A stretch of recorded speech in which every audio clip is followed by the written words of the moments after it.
Dalam satu dekade terakhir sejak 2009, saham growth memang telah memberikan return ratusan atau ribuan persen. Tapi itu kemarin. Bagaimana dengan satu dekade ke depan? Apakah masih akan sama? Atau justru kita akan menghadapi the lost decade di mana growth stocks melakukan hibernasi setelah 10 tahun lamanya mengalami kenaikan yang begitu fantastis? Tidak ada yang mengharapkan lost decade, tapi kita sebagai investor juga perlu menyiapkan strategi bagaimana jika beneran terjadi.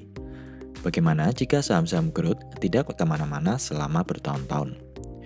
Untuk itu, menurut saya, investasi dividen bisa menjadi pilihan yang tepat. Berikut beberapa alasan yang bisa dijadikan pertimbangan. Investor yang membeli saham growth, maka yang diincar adalah growth-nya atau capital gain-nya. Sedangkan investor yang membeli dividen stocks karena ingin mengincar dividen. Bagi investor long term, yang diincar adalah dividen snowball, di mana target jangka lama mereka adalah hidup dari dividen tanpa menjual saham. Semua pasti pernah merasakan kegalauan memiliki growth stocks. Saat harga turun, kita tidak tahu kapan harus jual atau tambah posisi. Begitu juga saat naik, kita juga ragu harus merealisasikan keuntungan atau tetap hold. Bahkan saat saham sideways, kita juga jadi tergoda untuk membeli saham lain yang harganya sedang bullish. Menjadi dividen investor juga membuat kita lebih sabar dalam menunggu harga turun, karena yieldnya menjadi tinggi. Pelan-pelan, kita tidak lagi peduli dengan volatilitas di pasar.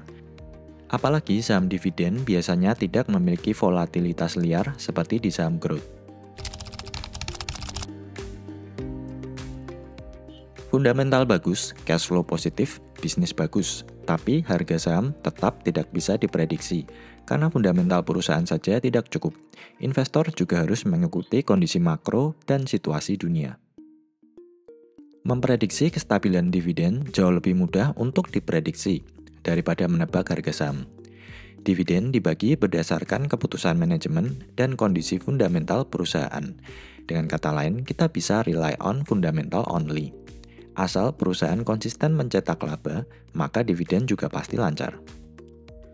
Baik di IHSG maupun di US, banyak perusahaan yang sudah bertahun-tahun tidak peduli naik turunnya harga saham, tetap bisa rutin sekaligus menaikkan dividen per share-nya setiap tahun. Merasakan sendiri dividen yang mengalir ke rekening kita, itu ternyata menyenangkan. Sambil menunggu kenaikan harga saham, kita juga menerima uang tunai secara rutin setiap bulan. Ini membuat kita semakin termotivasi untuk menabung dan mengumpulkan lebih banyak lembar saham agar dividen yang didapat bisa semakin besar.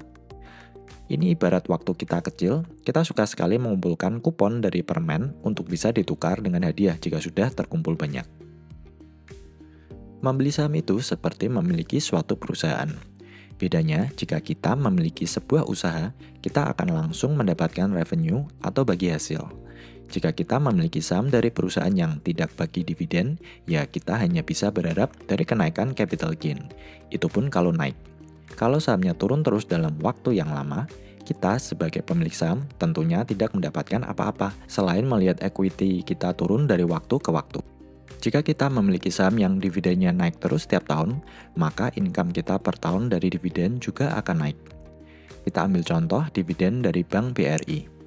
Di 2003, dividen mereka hanya Rp8,42 per lembar. Tapi di tahun 2021, dividen per lembar mereka sudah berkembang menjadi Rp174,25 per lembar. Ini seperti menyewakan properti yang harga sewanya meningkat setiap tahun. Jika dividen sudah tergulung dan berkembang setiap tahun, kita bisa menggunakan dividen untuk pengeluaran sehari-hari tanpa harus bekerja dan memikirkan harga saham.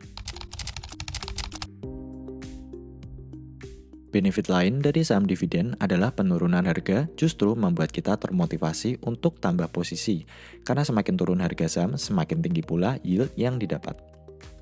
Berbeda dengan saham growth, jika harga naik, kita cuan banyak, tapi jika saham turun, bahkan untuk average down, kadang membutuhkan keyakinan lebih, karena kita tetap takut menangkap pisau yang jatuh. Saya sendiri membagi dua jenis portfolio, satu khusus untuk saham growth, dan satunya lagi khusus untuk saham dividen.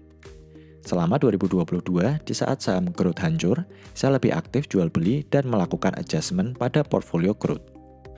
Namun, saya jauh lebih pasif di portfolio dividen, karena lebih nyaman hold saham-saham yang rutin membagikan dividen.